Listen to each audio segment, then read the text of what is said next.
Hello and welcome back to Amazing Mind. If you've just joined us, we have as our guest Gabrielle Kaufman.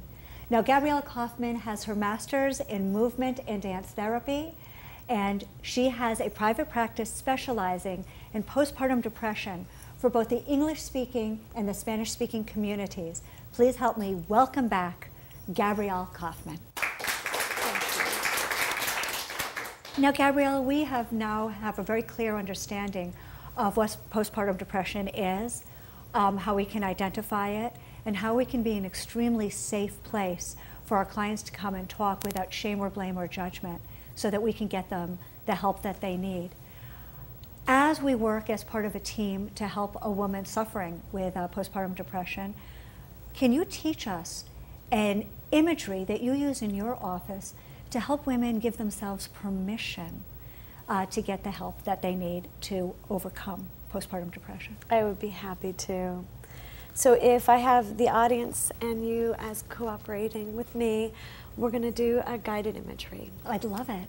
So maybe what I'd ask you to do is put your feet on the floor to feel grounded. Get comfortable in your chair.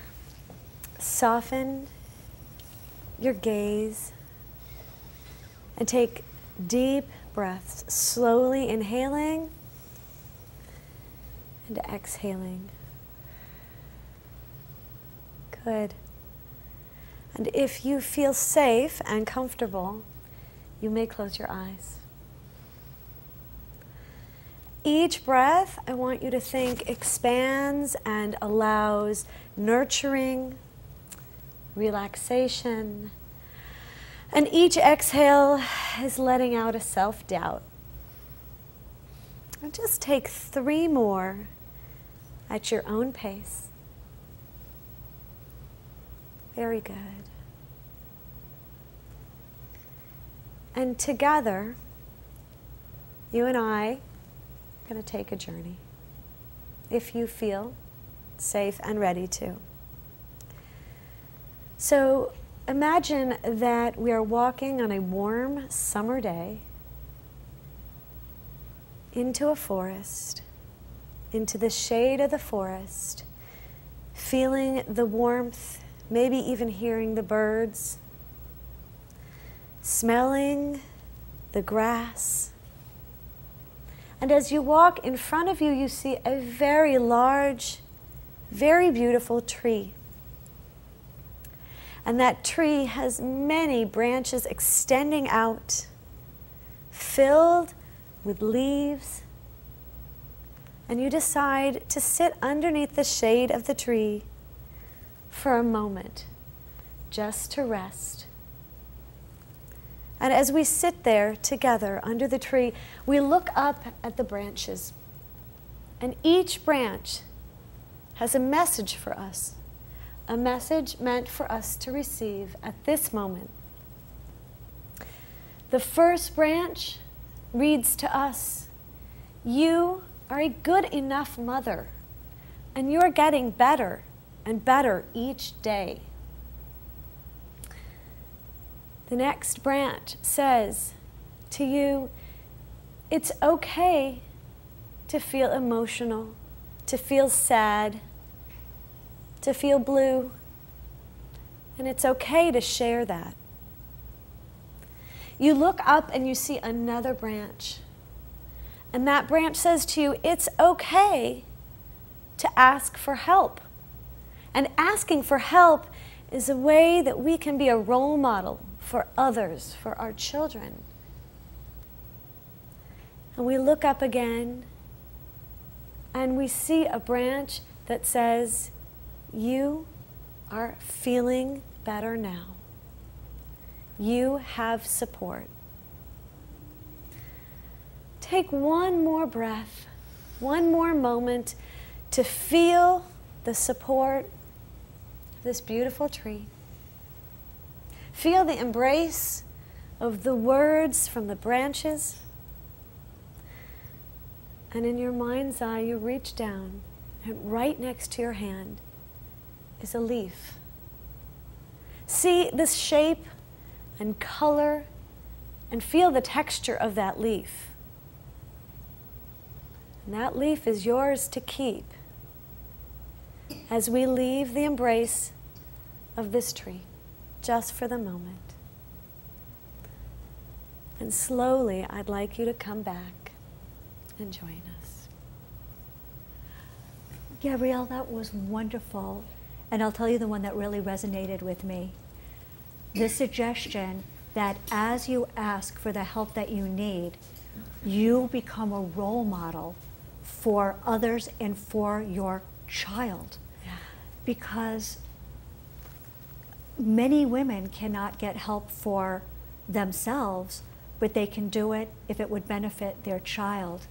And this is a nice way, as we say in hypnotherapy world, going in through the back door. I love this intervention. What other techniques or tools can we use in our office one-on-one to help our moms get the support and the help that they need? So the backdoor approach is exactly what we need to do.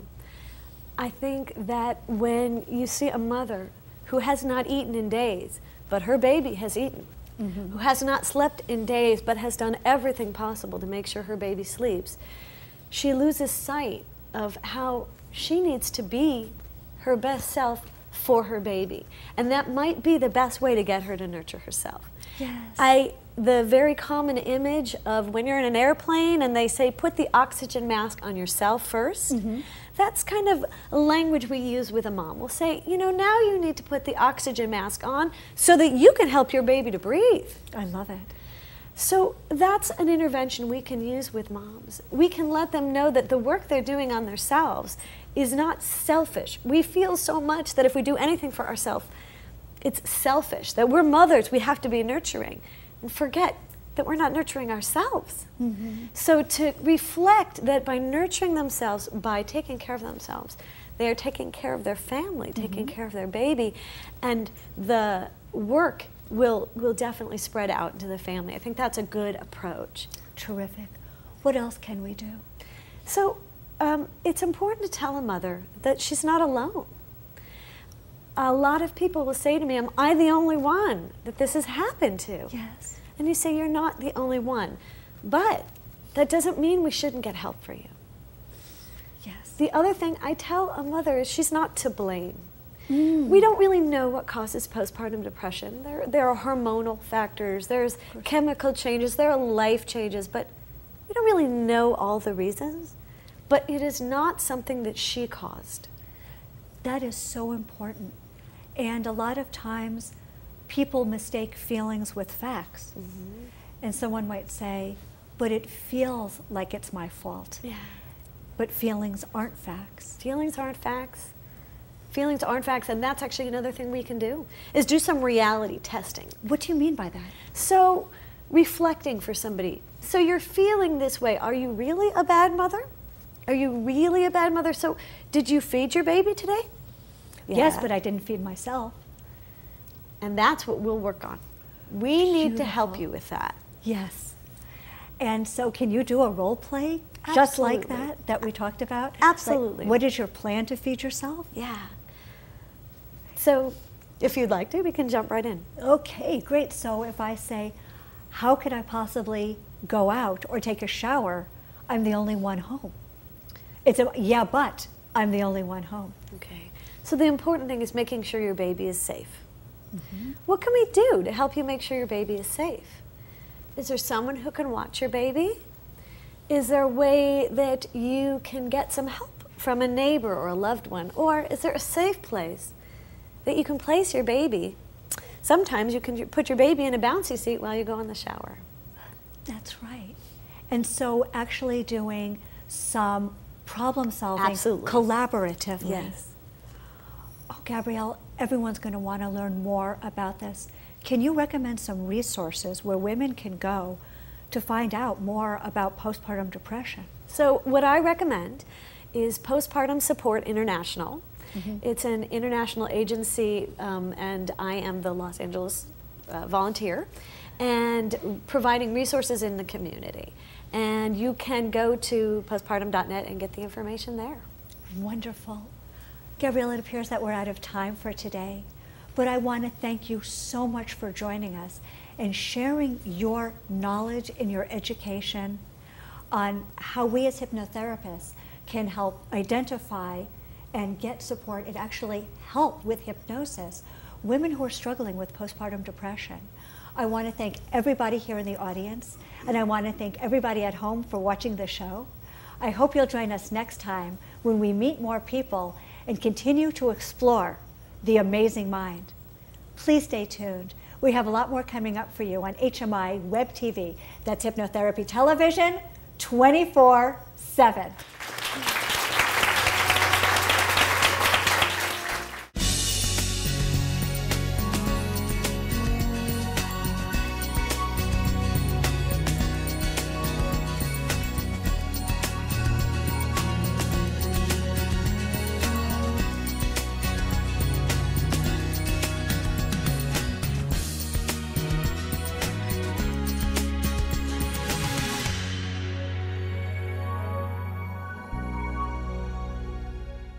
Shame or blame or judgment so that we can get them the help that they need. As we work as part of a team to help a woman suffering with postpartum depression, can you teach us an imagery that you use in your office to help women give themselves permission? If you've just joined us, we have as our guest Gabrielle Kaufman. Now, Gabrielle Kaufman has her master's in movement and dance therapy, and she has a private practice specializing in postpartum depression for both the English-speaking and the Spanish-speaking communities. Please help me welcome back Gabrielle Kaufman.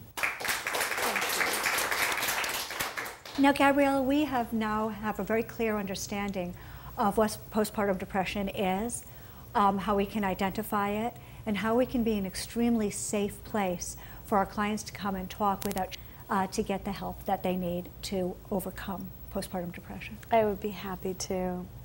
So if I have the audience and you as cooperating with me, we're going to do a guided imagery. I'd love it. So maybe what I'd ask you to do is put your feet.